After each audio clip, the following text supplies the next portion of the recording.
Hello friends, welcome है आप सभी का आपके इस कृष्णा आर्ट्स एजुकेशन चैनल में, जो केवल और केवल बोर्ड एग्जाम की तैयारी करवाने के लिए बनी है। इसलिए इस चैनल को आपने अभी तक सब्सक्राइब नहीं किया तो इस चैनल को सब्सक्राइब कर दें और साइड के बेल नोटिफिकेशन को भी जरूर प्रेस कर दें, ताकि हमारी वीडियो का लेटेस्ट नोटिफिकेशन आप तक सबसे पहले पहुंच सके।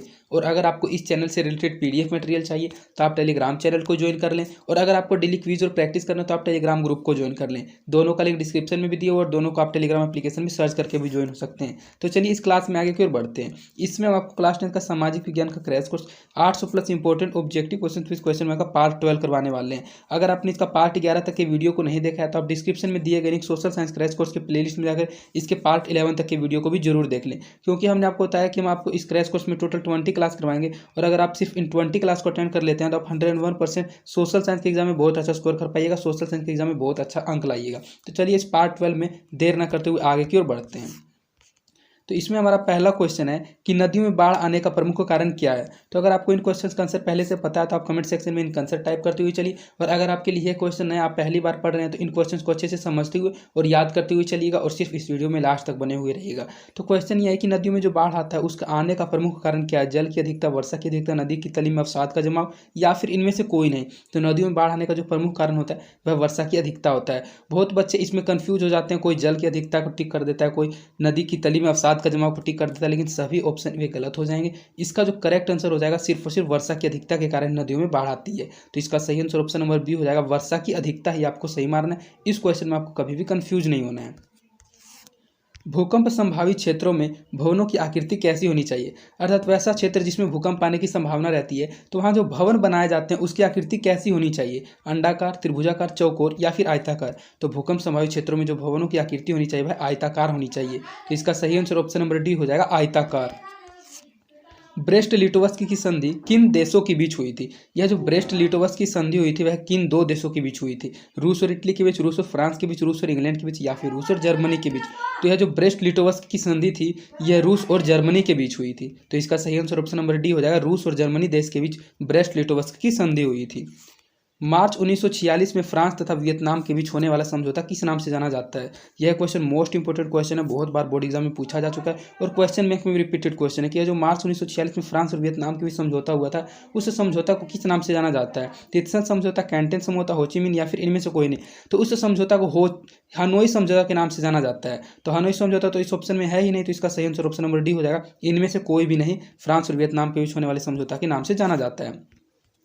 पूर्ण स्वराज्य की मांग का प्रस्ताव कांग्रेस के किस वार्षिक अधिवेशन में पारित हुआ था। 1929 लाहौर के अधिवेशन में पूर्ण स्वराज्य की मांग का प्रस्ताव पारित हुआ था, 1933 कलकत्ता में, 1931 कराची में, या फिर 1924 बेलगांव में। तो पूर्ण स्वराज्य की मांग का जो प्रस्ताव कांग्रेस के वार्षिक अधिवेशन में पारित हुआ था वह 1929 ईस्वी में लाहौर अधिवेशन में पारित हुआ था। तो इसका सही आंसर ऑप्शन नंबर ए हो जाएगा, 1929 लाहौर। वल्लभ भाई पटेल को सरदार की उपाधि किस किसान आंदोलन के दौरान दी गई थी। जो वल्लभ भाई पटेल थे उनको सरदार वल्लभ भाई पटेल कहा जाता है, क्योंकि उनको सरदार की उपाधि दी गई थी। तो जो सरदार की उपाधि उनको दी गई थी वह किस किसान आंदोलन के दौरान दी गई थी। बारदोली किसान आंदोलन, अहमदाबाद किसान आंदोलन, खेड़ा किसान आंदोलन, या फिर चंपारण किसान आंदोलन। तो जो बारदोली किसान आंदोलन था उसी बारदोली किसान आंदोलन में बारदोली की महिलाओं ने ही वल्लभ भाई पटेल को सरदार की उपाधि दी थी। तो इसका सही आंसर ऑप्शन नंबर हो जाएगा, बारदोली किसान आंदोलन में। भारत के लिए पहला फैक्ट्री एक्ट कब पारित हुआ था। यह जो डेट वाला क्वेश्चन है, डेट वाले क्वेश्चन में यह क्वेश्चन मोस्ट इंपोर्टेंट क्वेश्चन है, बहुत बार बोर्ड एग्जाम में पूछा जा चुका है और इस बार भी जरूर पूछा जाएगा कि भारत के लिए जो पहला फैक्ट्री एक्ट पारित हुआ था वह कब हुआ था। 1838 में, 58 में, 81 में, या फिर 1911 ईस्वी में। तो जो भारत के लिए पहला फैक्ट्री एक्ट पारित हुआ था वह 1881 ईस्वी में हुआ था। तो इसका सही आंसर ऑप्शन नंबर सी हो जाएगा, 1881 ईस्वी में।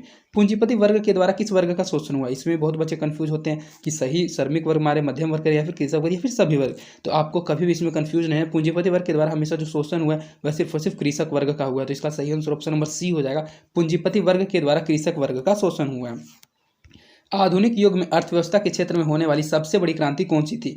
जो आधुनिक युग में इकोनॉमिक्स के क्षेत्र में, अर्थव्यवस्था के क्षेत्र में जो होने वाली सबसे बड़ी क्रांति थी वह कौन सी क्रांति थी। वाणिज्यिक क्रांति, औद्योगिक क्रांति, साम्यवादी क्रांति, या फिर भौगोलिक खोज। तो यह जो औद्योगिक क्रांति थी, औद्योगिक क्रांति ही सबसे बड़ी होने वाली अर्थव्यवस्था के क्षेत्र में क्रांति थी। तो इसका सही आंसर ऑप्शन नंबर बी हो जाएगा, औद्योगिक क्रांति। भूमंडलीकरण की शुरुआत किस दशक में हुई थी? 1990 के दशक में, 60 के दशक में, 70 के दशक में या फिर 1980 के दशक में? तो जो भूमंडलीकरण की शुरुआत हुई थी वह 1990 के दशक में हुई थी। तो इसका सही आंसर ऑप्शन नंबर ए हो जाएगा। भूमंडलीकरण की शुरुआत 1990 के दशक में हुई थी। गुटेनबर्ग ने सर्वप्रथम किस पुस्तक की छपाई की थी? जो गुटेनबर्ग थे उन्होंने ही सबसे पहली पुस्तक की छपाई की थी। तो जो पुस्तक की छपाई की थी उस पुस्तक का नाम क्या था, वह कौन सी पुस्तक थी? कुरान थी, गीता थी, हदीस थी या फिर बाइबिल थी? तो गुटेनबर्ग के सर्वप्रथम जो पुस्तक की छपाई की थी वह बाइबिल पुस्तक थी। तो इसका सही आंसर ऑप्शन नंबर डी हो जाएगा। गुटेनबर्ग ने सर्वप्रथम बाइबिल पुस्तक की छपाई की थी। विश्व में सर्वप्रथम मुद्रण की शुरुआत कहाँ हुई थी? यह क्वेश्चन बहुत ज़्यादा इंपॉर्टेंट क्वेश्चन है, जो जनरल नॉलेज से रिलेटेड क्वेश्चन भी है कि जो विश्व में सर्वप्रथम मुद्रण की शुरुआत हुई थी, मुद्रण का मतलब होता है टाइपिंग, प्रिंटिंग। जो प्रिंटिंग की टाइपिंग की शुरुआत हुई थी वह सबसे पहले कहाँ हुई थी? भारत में, जापान में, चीन में या फिर अमेरिका में? तो पूरे विश्व में जो मुद्रण की शुरुआत है सर्वप्रथम चीन में हुई थी। तो इसका सही आंसर ऑप्शन नंबर सी हो जाएगा। विश्व में सर्वप्रथम मुद्रण की शुरुआत चीन में हुई थी। मेंढक के प्रजनन प्रक्रिया को बाधित करने वाला रसायन कौन सा है? मतलब ऐसा कौन सा रसायन है जो कि मेंढक की प्रजनन प्रक्रिया को ही बाधित कर देता है? बेंजीन, यूरिया, एंड्रीन या फिर फास्फोरस? तो यह जो एंड्रीन रसायन है यही मेंढक के प्रजनन प्रक्रिया को बाधित करने वाला रसायन है। तो इसका सही आंसर ऑप्शन नंबर सी हो जाएगा, एंड्रीन। बिहार में अति जल दोहन से भूमिगत जल में किस तत्व का संकेंद्रण बढ़ा है? मतलब कि बिहार में जो अति जल दोहन हो रहा है उस अति जल दोहन से भूमिगत जल में ऐसा कौन सा तत्व है जिसका संकेंद्रण बढ़ा है? फ्लोराइड का, क्लोराइड का, आर्सेनिक का या फिर लोह का? तो इसमें जो सही आंसर ऑप्शन नंबर सी हो जाएगा, आर्सेनिक। बिहार में अति जल दोहन से भूमिगत जल में आर्सेनिक तत्व का संकेंद्रण बढ़ा है। तो इसका सही आंसर ऑप्शन नंबर सी हो जाएगा, आर्सेनिक। संविधान की धारा 21 का संबंध है, जो संविधान की धारा 21 है उसका संबंध किससे है? वन्य जीवों तथा प्राकृतिक संसाधन के संरक्षण से है, मृदा संरक्षण से है, जल संसाधन के संरक्षण से या फिर खनिज संपदा संरक्षण से है? तो जो संविधान की धारा 21 है उसका संबंध वन्य जीवों तथा प्राकृतिक संसाधनों के संरक्षण से है, वन्य जीव तथा प्राकृतिक संसाधन की सुरक्षा से है। तो इसका सही आंसर ऑप्शन नंबर ए हो जाएगा। बिहार में कितने प्रतिशत भौगोलिक क्षेत्र में वन का फैलाव है? तो इस क्वेश्चन का आपको याद रखना बहुत ज़्यादा जरूरी है। सबसे पहले क्वेश्चन यह भी पूछा जाता है कि वन का सबसे अधिक विस्तार भारत के किस राज्य में है? तो मध्य प्रदेश राज्य में। और सिर्फ बिहार में पूछा जाए कि बिहार में ऐसा कितना प्रतिशत भौगोलिक क्षेत्र है जितने प्रतिशत भौगोलिक क्षेत्र में वन का फैलाव है, अर्थात वन है। 15%, 20%, 10% या फिर 7%? तो बिहार के सिर्फ 7% क्षेत्र में ही, भौगोलिक क्षेत्र में वन का फैलाव है, अर्थात वन का विस्तार है। तो इसका सही आंसर ऑप्शन नंबर डी हो जाएगा, 7%। एल्यूमिनियम बनाने के लिए किस खनिज की आवश्यकता पड़ती है? जो एल्यूमिनियम होती है उसको बनाने के लिए इनमें से ऐसी कौन सी खनिज है जिसकी आवश्यकता पड़ती है? मैंगनीज की, टीन की, लोहा की या फिर बॉक्साइट की? तो एल्यूमिनियम बनाने के लिए बॉक्साइट खनिज की आवश्यकता पड़ती है। तो इसका सही आंसर ऑप्शन नंबर डी हो जाएगा, बॉक्साइट। भारत में किस राज्य में सौर ऊर्जा के विकास की सर्वाधिक संभावना है? मतलब भारत का ऐसा कौन सा राज्य है जिस राज्य में सौर ऊर्जा के विकास की, सौर ऊर्जा के उत्पादन की सबसे अधिक संभावनाएं हैं? असम में, अरुणाचल प्रदेश में, राजस्थान में या फिर मेघालय में? तो जो भारत का राजस्थान राज्य है इसी राज्य में सौर ऊर्जा के विकास की सर्वाधिक संभावना है, क्योंकि राजस्थान में बहुत सारी मरुस्थल पाई जाती है, रेगिस्तान पाया जाता है, थार रेगिस्तान, सहारा मरुस्थल। तो ये जो राजस्थान है इसमें सौर ऊर्जा बहुत ज़्यादा मात्रा में मिलती है और वहाँ सौर ऊर्जा के विकास की सर्वाधिक संभावनाएं हैं। तो इसका सही आंसर ऑप्शन नंबर सी हो जाएगा, राजस्थान। निम्नलिखित में कौन छोटे पैमाने का उद्योग है? अर्थात इन चारों में से ऐसा कौन सा उद्योग है जो कि एक छोटे पैमाने का, छोटे स्तर का उद्योग है? चीनी उद्योग, कागज उद्योग, खिलौना उद्योग या फिर विद्युत उपकरण उद्योग? तो विद्युत उपकरण उद्योग बड़े पैमाने का, चीनी उद्योग और कागज उद्योग भी। लेकिन ये जो खिलौना उद्योग है यह एक छोटे पैमाने का उद्योग है। तो इसका सही आंसर ऑप्शन नंबर सी हो जाएगा, खिलौना उद्योग एक छोटे पैमाने का उद्योग है। देश में कितने विशेष आर्थिक क्षेत्र विकसित हैं?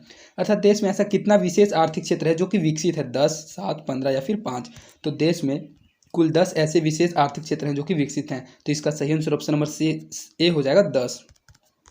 अगर आपको डेली क्विज करना, अगर आपको याद हुए क्वेश्चन को रिवीजन करना है तो आपको अपने मोबाइल में टेलीग्राम एप्लीकेशन को ओपन करना होगा। अगर टेलीग्राम एप्लीकेशन नहीं है तो इसको गूगल प्ले स्टोर से डाउनलोड कर लीजिए। यहाँ साइड में देखिए जो सर्च का आइकन है, इस सर्च के आइकन पर आपको टेलीग्राम में ओपन करना है। इसके बाद आपका कीबोर्ड ओपन हो जाएगा। कीबोर्ड ओपन होते ही आपको कृष्णा आर्ट्स एजुकेशन टाइप करना है। आप कृष्णा आर्ट्स लिख दीजिए, उतने में मेरा चैनल और मेरा ग्रुप आ जाएगा। तो मेरा ग्रुप देखिए 538 मेंबर का। इस पर आप प्रेस कीजिएगा, ज्वाइन का ऑप्शन देगा, ज्वाइन पर आपको क्लिक करना है। ज्वाइन पर क्लिक करने के बाद आपको वहाँ क्लिक करना है और उसके बाद देखिए जो ऐड मेंबर का ऑप्शन है, इस ऐड मेंबर के ऑप्शन पर क्लिक करके आपको आपके कॉन्टैक्ट्स में जितने भी टेलीग्राम यूजर्स हैं उन सभी टेलीग्राम यूजर्स को जोड़ देना है। क्योंकि अगर आप इस ग्रुप में 50+ स्टूडेंट को जोड़ देते हैं, 50+ कॉन्टैक्ट को जोड़ देते हैं तो आप हमारे चैनल और ग्रुप के प्रो स्टूडेंट बन जाएंगे। इसको जोड़ने के बाद आपको सिंपली बैक करना और आप देखिए डेली इसमें नोटिफिकेशन डाल दिया जाता है। रोज 8 बजे इसमें क्विज होता है और उस क्विज को देखकर आप डेली अपना रिवीजन कर सकते हैं, आपके याद के क्वेश्चन को और अधिक अच्छे से याद कर सकते हैं। इसमें पहले से नोटिफिकेशन डाल दिया जाता है कि किस चीज़ का आज टेस्ट होगा और उसका पीडीएफ पहले से प्रोवाइड करवा दिया जाता है। इतना करने के बाद आपको सिंपली जो आइकन बना हुआ है इस आइकन पर क्लिक करना है। इस आइकन पर आप जब क्लिक कीजिएगा तो आप हमारे चल जाएगा चैनल में। उसके बाद आपको चैनल को ज्वाइन कर लेना। चैनल को ज्वाइन करने के बाद आपको यहाँ क्लिक करना है और नीचे जो फाइल्स का ऑप्शन दिया इस फाइल्स के ऑप्शन पर आपको क्लिक करना है। अब जैसे फाइल्स के ऑप्शन पर क्लिक कीजिएगा आपको 184 इंपॉर्टेंट ऑब्जेक्टिव क्वेश्चन के पीडीएफ मिल जाएंगे, सब्जेक्टिव क्वेश्चन के पीडीएफ मिल जाएंगे। ऐसे बहुत बेहतरीन डॉक्यूमेंट मिल जाएंगे, नोट्स मिल जाएंगे जिनको आप पढ़कर अपने बिहार बोर्ड की सिलेबस को और भी बेहतरीन बना सकते हैं। तो आप आज के आज इस टेलीग्राम चैनल को ज्वाइन कर लें और इस टेलीग्राम ग्रुप को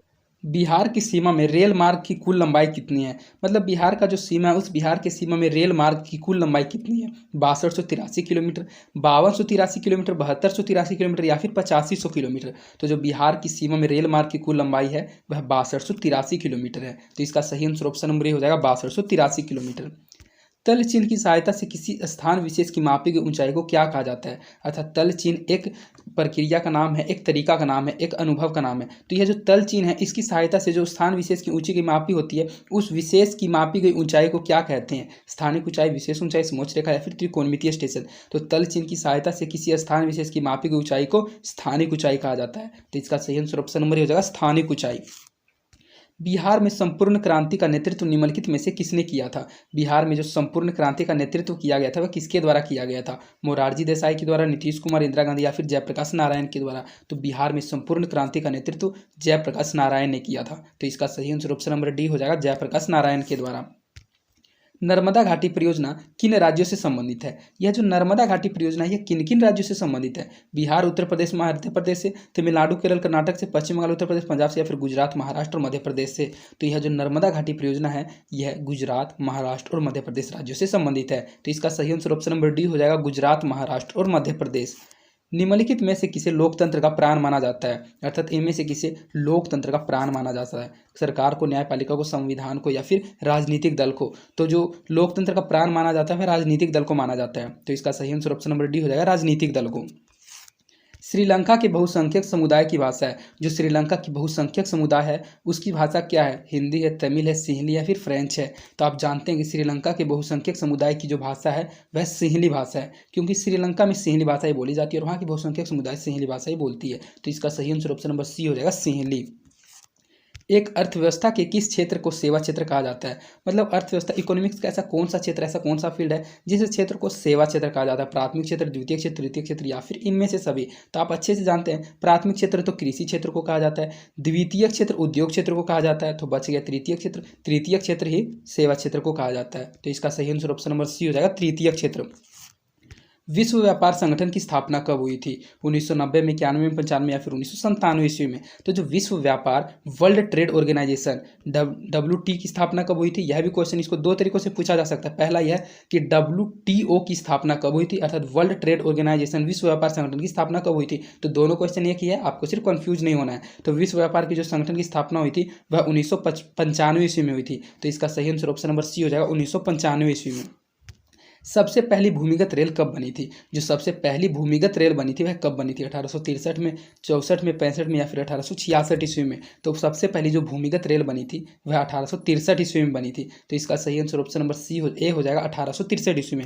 और अगर आपने अभी तक इस यूट्यूब चैनल को सब्सक्राइब नहीं किया तो रेड बटन को दबाकर इस चैनल को सब्सक्राइब कर दें, ताकि आगे भी आपको ऐसी लेटेस्ट वीडियो की नोटिफिकेशन मिलती रहे। तो हमारा नेक्स्ट क्वेश्चन है कि गिरमिटिया किसे कहा जाता है? जो गिरमिटिया है वह किन्हें कहा जाता है? अनुबंधित मजदूर को, रोगियों को, छिपकली को या फिर अंग्रेजों को? तो जो गिरमिटिया वह अनुबंधित मजदूर को कहा जाता है। एक क्वेश्चन भी आ जाता है कि गिरमिटिया कहाँ से आते हैं? तो गिरमिटिया पश्चिमी क्षेत्र से आते हैं। तो गिरमिटिया किसे कहा जाता है? तो अनुबंधित मजदूर को। तो इसका सही आंसर ऑप्शन नंबर ए हो जाएगा, अनुबंधित मजदूर को। मुद्रण तकनीक का विकास सर्वप्रथम कहाँ हुआ था? मुद्रण तकनीक, इससे पहले हमने आपको पढ़ाया था एक क्वेश्चन, सेम वही क्वेश्चन है, बस इसको पूछने का तरीका अलग है, अंदाजा अलग है। तो जो मुद्रण तकनीक है, जो टाइपिंग है, जो प्रिंटिंग है, उसकी शुरुआत सर्वप्रथम कहाँ हुई थी? भारत में, चीन में, इंग्लैंड में, फिर इटली में। तो इससे पहले ही हमने आपको बताया था, जल्दी से टाइप कीजिए कि मुद्रण तकनीक का विकास सर्वप्रथम कहाँ हुआ था? तो चीन में हुआ था। तो इसका सही आंसर ऑप्शन नंबर बी हो जाएगा, चीन में। अल हिलाल का संपादन किसने किया था? मौलाना आज़ाद ने, महात्मा गांधी ने, मे अली जिन्ना ने या फिर मोकैफ ने? तो जो अल हिलाल का संपादन किया गया था वह मौलाना आज़ाद ने किया था। तो इसका सही आंसर ऑप्शन नंबर हो जाएगा, मौलाना आज़ाद ने। रूसी क्रांति के समय वहाँ का शासक कौन था? मतलब जो रूसी क्रांति चल रही थी तो उस रूसी क्रांति के समय रूस का शासक कौन था? जार्ज पंचम, गागरिन, जार निकोलस द्वितीय या फिर जार निकोलस प्रथम? तो रूसी क्रांति के समय वहाँ का शासक जार निकोलस द्वितीय था। तो इसका सही आंसर ऑप्शन नंबर सी हो जाएगा, जार निकोलस द्वितीय।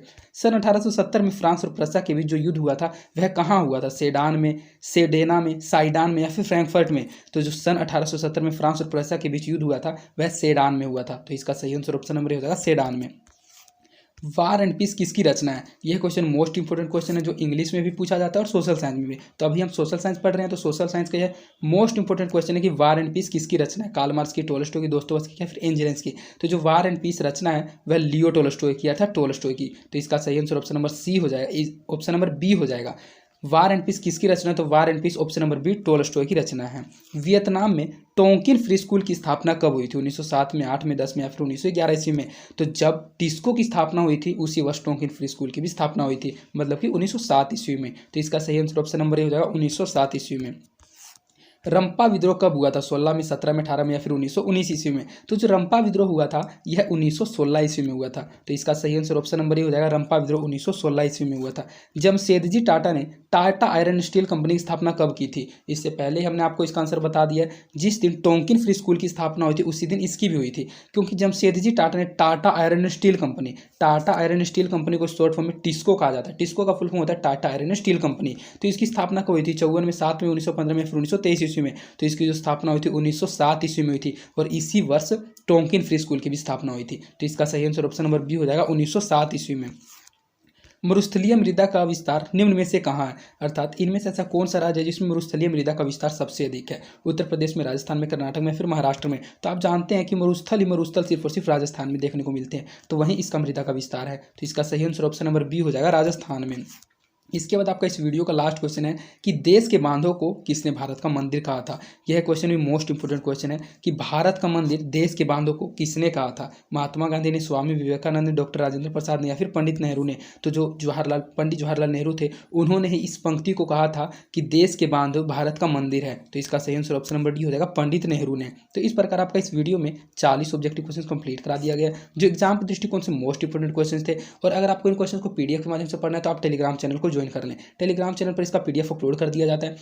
जो आपने वीडियो के बीच में देखा टेलीग्राम ग्रुप के बारे में, आप टेलीग्राम ग्रुप को भी ज्वाइन कर लें, क्योंकि उसको ज्वाइन करने से आपका जो क्वेश्चन है वह रिवीजन हो जाएगा और रोज 8 बजे आप उस पर क्विज भी कर सकते हैं। और यह हमारे क्रैश कोर्स का 12वां क्लास था। इसके बाद इसका 8 क्लास और लाया जाएगा, और अगर आप इसके सिर्फ 20 क्लास को अटेंड कर लेते हैं तो आप 101% सोशल साइंस के एग्जाम में बहुत अच्छा स्कोर कर पाइएगा। और अगर आपको हमारी वीडियोस पसंद आती है तो आपसे सिर्फ यही गुजारिश है कि आप हमारी वीडियोस को अपने दोस्तों को भी ज़्यादा से ज़्यादा शेयर करें, और आप हमारी वीडियोस को लाइक भी जरूर करें। इससे हमारा मोटिवेशन बना हुआ रहता है। और अगर आपने अभी तक इस चैनल को सब्सक्राइब नहीं किया तो इस चैनल को सब्सक्राइब कर दें और साइड के बेल नोटिफिकेशन को भी जरूर प्रेस कर दें। तो आज के लिए इतना ही, धन्यवाद। मिलते हैं आपसे नेक्स्ट वीडियो में।